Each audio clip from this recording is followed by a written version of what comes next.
you guys.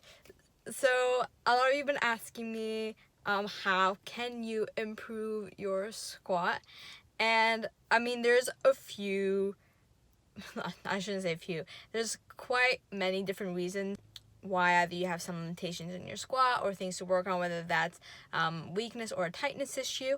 But today I'm going to address the tight adductors and hip flexors, which can limit your depth in your squat.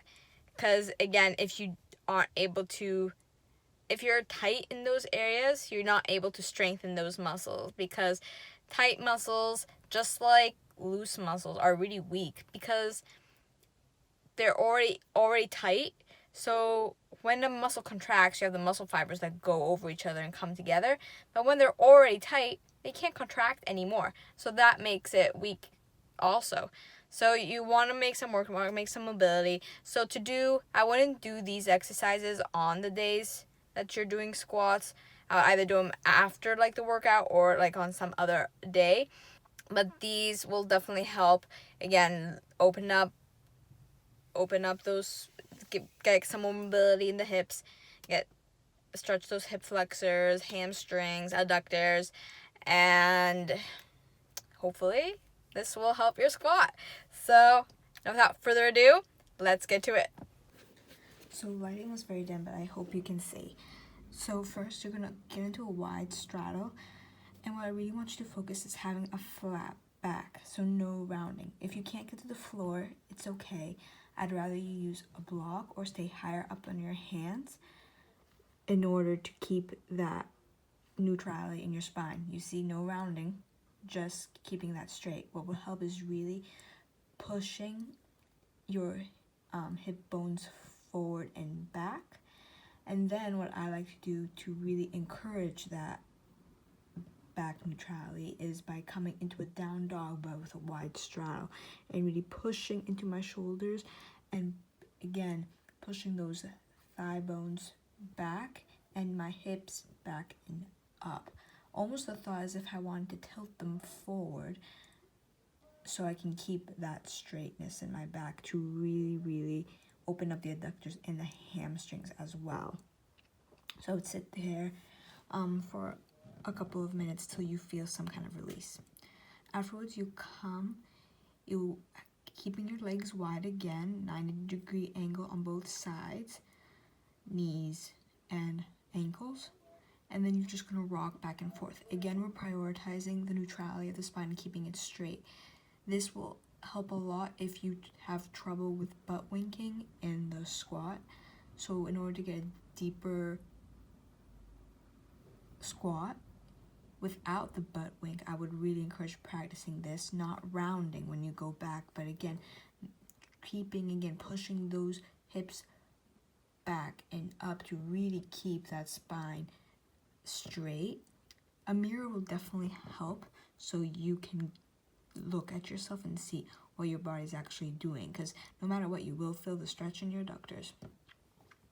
Then to open up those hip flexors, and one leg forward and the other one behind you with the knee on the ground, and then just bring forward.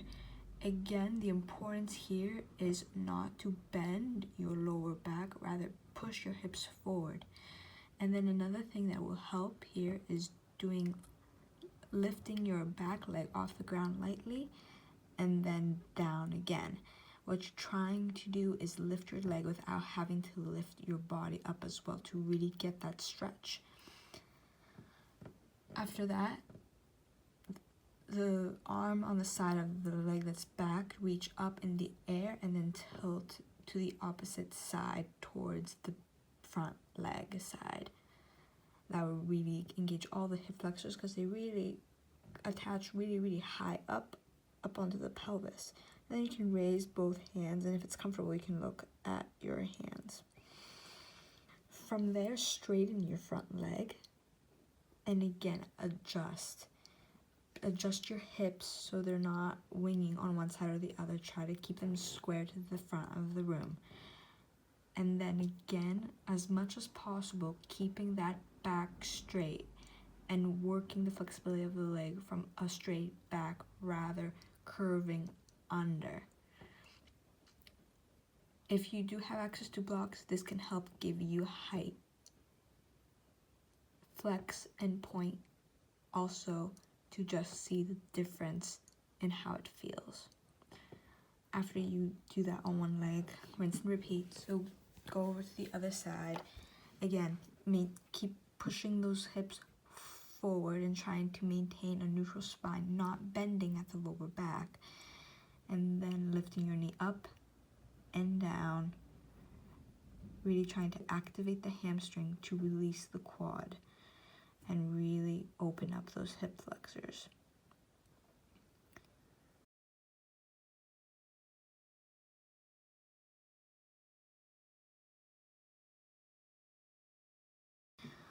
All these exercises will really help you, again, give you more mobility in that deeper squat position and maintain a healthier spine position as well while you underload, so you don't have any compressive forces either anterior or posteriorly of your discs. And also it'll just maintain healthier hips and a better mobility throughout the squat. So practice these exercises.